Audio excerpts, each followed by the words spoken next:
और आइए आगे बढ़ते हुए आपको बता दें, दिल्ली के उप मुख्यमंत्री मनीष सिसोदिया, जिनके घर पर सीबीआई की रेड हुई आबकारी नीति को लेकर, नई आबकारी नीति को लेकर, इसी बारे में न्यूज नेशन संवाददाता ने खास बातचीत की है मनीष सिसोदिया से। सुनिए उन्होंने क्या कहा। दिल्ली के उप मुख्यमंत्री मनीष सिसोदिया के खिलाफ लुकआउट हुआ है। वो मनीष सिसोदिया इस वक्त हमारे साथ हैं। मनीष जी, विदेश भागने की तैयारी थी क्या? ये देश विदेश में कहीं नहीं भाग रहा, मैं यहीं बैठा हूँ, उसी घर में बैठा हूँ जिसमें 14 घंटे सीबीआई रेड करके गई है और जहाँ से सीबीआई को कुछ भी एक पैसे का भी कोई गड़बड़ नहीं मिली, एक पैसे का कोई भ्रष्टाचार का कुछ वो नहीं मिला। उसी घर में बैठा हूँ। वहीं आप बैठे हैं, लेकिन 14 घंटे आप पर रेड की गई, पूरा घर छाना। सीजर मेमो में जब, क्योंकि आपने साइन भी किए होंगे, क्या लेके गए हैं आप? कुछ नहीं, बस मेरा कंप्यूटर ले गए, मैं पर्सनल फ़ोन लेके चले गए, वो नंबर और वो सब भी सीज कर लिया है। जो मेरे व्हाट्सएप नंबर और फ़ोन नंबर्स थे वो सीज कर लिए, और साथ साथ कुछ फाइलें थी, उनकी फ़ोटोकॉपी लेके गए। 144 करोड़ रुपए आपने वेव ऑफ कर दिए, 30 करोड़ आपने वापस कर दिए, ये आरोप आप पर हैं। और आपने सरकारी खजाने को नुकसान पहुंचाया, आपकी पॉलिसी नुकसान पहुंचाने वाली है, ये आरोप है। इनका जवाब आप नहीं दे रहे, बीजेपी कह रही है। बीजेपी तो बहुत कुछ कह रही है। बीजेपी लगातार कह रही है कि 8,000 करोड़ का घोटाला हो गया। फिर इनके एक नेता खड़े होकर कहते हैं 1100 करोड़ का या 11,000 करोड़ का घोटाला हो गया। फिर कोई 144 करोड़ का बताता है, कोई 30 करोड़ का बताता है। फिर एफआईआर में लिखते हैं कि जी 2 दुकानों के बीच में 1 करोड़ का बैंक से बैंक में लेन देन हुआ, वो मनीष सिसोदिया ने घोटाला किया। मैं आपसे ये कह रहा हूँ कि पूरी एक्साइज पॉलिसी देश की सबसे शानदार एक्साइज पॉलिसी है। बहुत ट्रांसपेरेंसी के साथ, बहुत ईमानदारी के साथ हमने इसको लागू किया है। और अगर एलजी 2 दिन पहले अपने फैसले से नहीं पलटे होते तो ये बहुत सक्सेसफुल एक्साइज पॉलिसी होती। पर अब जो भी है, पूरी जांच कर लें, सारे तहखाने खोद लें, सारी ज़मीनें खोद लें।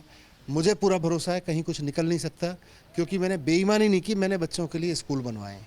मैंने कोई घोटाला नहीं किया, मैंने बच्चों की पढ़ाई की व्यवस्था कराई है। मेरी गलती ये नहीं है कि मैंने कोई एक्साइज में घोटाला किया है।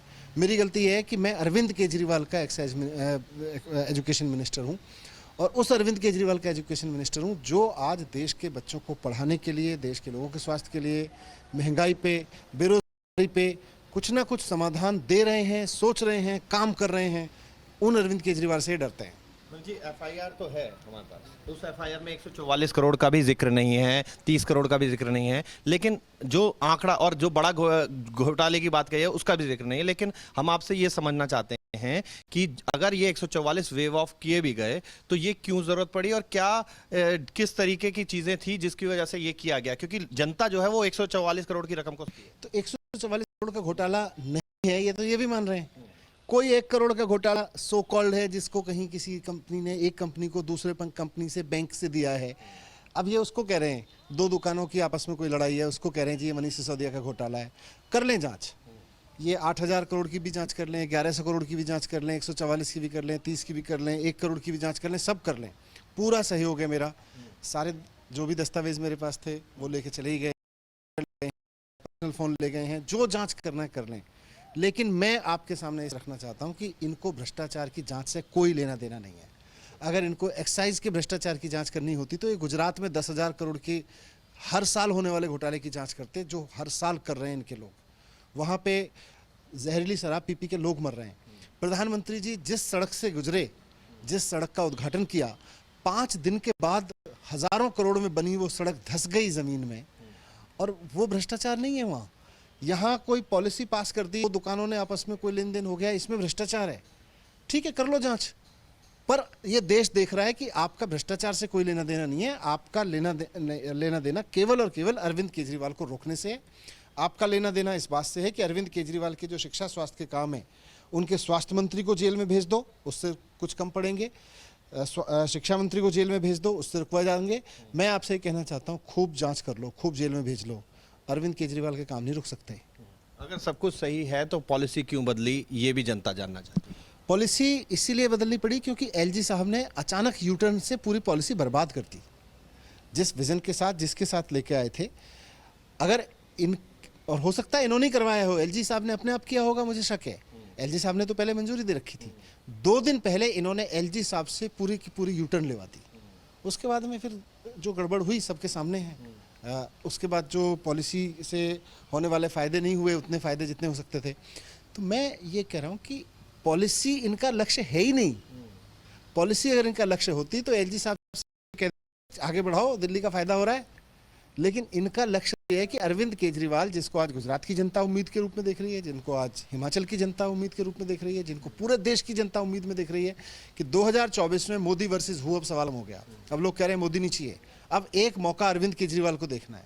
देश इससे आगे बढ़ेगा, देश शिक्षा पे काम करने से बढ़ेगा, देश स्वास्थ्य पे काम करने से बढ़ेगा। ये जो मोदी जी 24 घंटे काम करते रहते हैं, सीबीआई किसके घर भेजें, ईडी किसके घर भेजें, इससे थोड़ी देश आगे बढ़ेगा। देश इससे आगे बढ़ेगा भाई महंगाई कैसे कम की जाए, बेरोजगारी कैसे कम की जाए। देश के प्रधानमंत्री और सारे मुख्यमंत्री मिलकर ये सोचेंगे जैसे अरविंद केजरीवाल सोच रहे हैं, तो देश आगे बढ़ेगा, तो देश नंबर 1 बनेगा। ये आप 2024 के लिए प्रधानमंत्री नरेंद्र मोदी के समक्ष खड़े कर रहे हैं अरविंद केजरीवाल को। भाजपा कह रही है कि किंग पिन है घोटालों के, मनीष सिसोदिया तो बस एक तरीका है। अरविंद केजरीवाल जी देश को नंबर 1 बनाने के लिए मेहनत करते हैं। उनके सपनों में देश नंबर 1 आता है। इनके दिमाग में शराब आती है, सीबीआई आती है, ईडी 24 घंटे उसी में घूमते रहते हैं। बहुत छोटी थोड़ी देश बढ़ने वाला है। आपने कहा गिरफ्तारी भी हो सकती है आपकी। करें गिरफ्तार, जान ले लें, लेकिन जब तान है अरविंद केजरीवाल जी के साथ मिलकर शिक्षा और स्वास्थ्य पर काम करते रहेंगे। तो मनीष सिसोदिया उप मुख्यमंत्री दिल्ली यही कह रहे हैं कि हमने जांच में सहयोग किया है, हम जांच आगे करवाने के लिए भी तैयार हैं, लेकिन मामला ये 2024 का है और इस बार प्रधानमंत्री नरेंद्र मोदी के सामने चेहरा अरविंद केजरीवाल का आएगा। वीडियो जर्नलिस्ट सुभाष के साथ मोहित बख्शी, न्यूज नेशन, दिल्ली।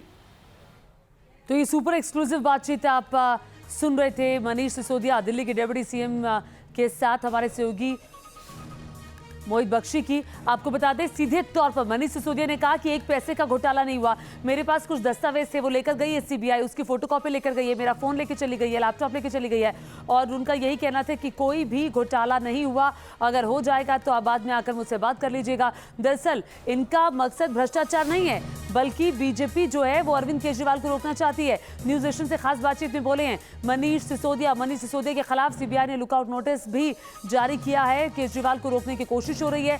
मनीष सिसोदिया ने यह साफ कहा है और कहा कि कुछ भी कर लो केजरीवाल रुकने वाले नहीं है, क्योंकि बीजेपी जानती है कि 2024 में चुनौती देने वाले हैं अरविंद केजरीवाल। मैंने कोई घोटाला नहीं किया, मनीष सिसोदिया ने यह भी कहा और कहा कि 144 करोड़ का जिक्र हो रहा है, आप जितने मर्जी करोड़ की बात कर लीजिए। हालांकि सीबीआई की एफआईआर में 1 करोड़ की बात है, जो 2 दुकानों के आपस का लेन देन है, उसमें मुझे मेरा नाम घसीटा जा रहा है। चूंकि कुछ है नहीं इसीलिए ऐसे नाम घसीटे जा रहे हैं।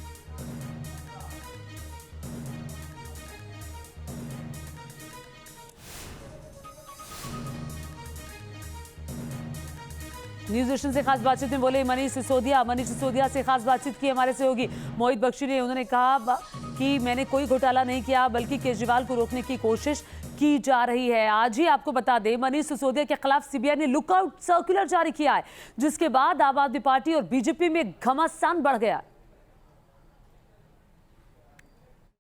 अब सीबीआई के ऊपर दबाव बनाया गया कि भैया कुछ ना कुछ तो करो।